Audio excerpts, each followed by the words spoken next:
René Descartes is regarded as one of the greatest philosophers in history. He was born into an upper-class family in 1596 in the French village of La Haye in Touraine.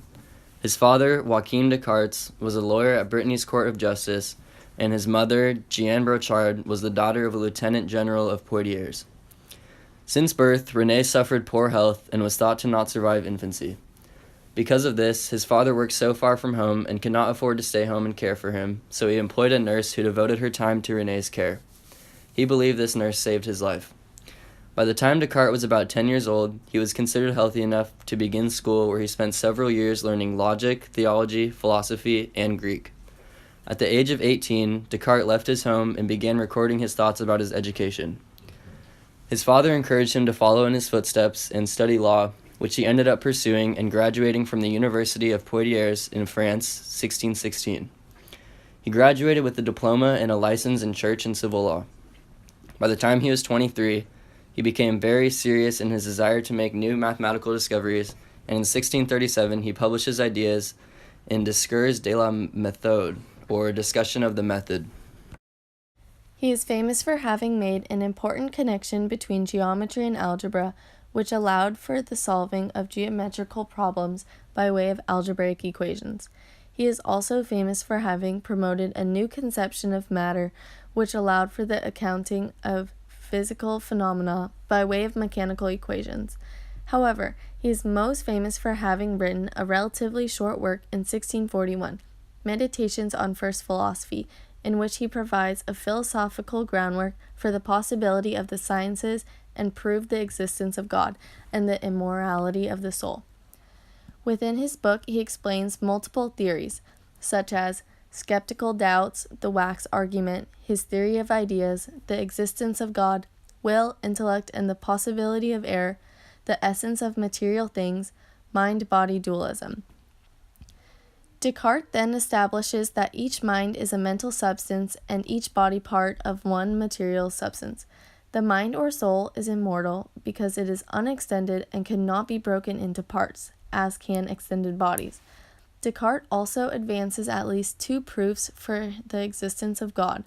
The final proof, presented in the fifth meditation, one of which we are choosing to elaborate more on because of the significance, begins with the proposition that Descartes has an innate idea of God as a perfect being and the meditator turning his attention toward material objects.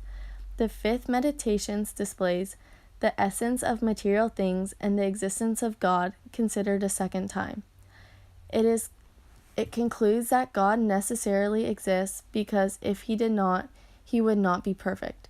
Rather than inquire into the things themselves, he inquires into ideas regarding material things.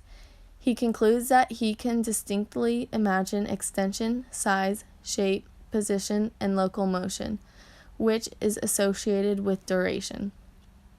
Descartes also completed a working draft of Passions of the Soul, in which he answered moral questions, especially the nature of happiness, passions, and ethics. Passions of the Soul was written as a synthesis of this exchange.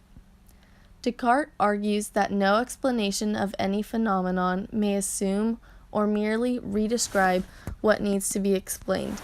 He cannot, therefore, propose substance dualism as a theory of mind.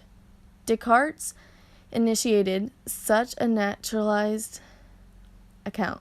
However, given the state of neurology in the 17th century, his efforts were doomed.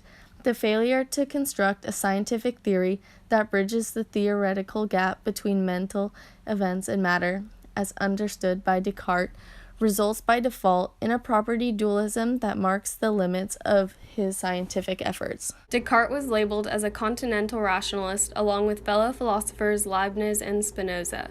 They were described as continental rationalists due to their studies in a privileging of reason and intuition over sensation and experience, their study of regarding all or most ideas as innate rather than adventitious, and lastly, putting an emphasis on certain rather than merely probable knowledge as the goal of inquiry during the 17th and 18th century in Europe.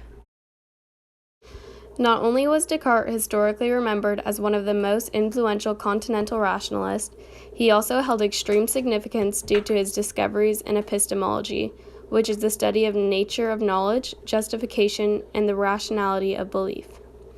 His studies in epistemology led him to the understanding in which an irrational of pursuit of the truth must come from doubting every belief about sensory reality. The doubting of sensory reality led him to the understanding that we must exist. He came to this conclusion through his famous idea, I think, therefore I am.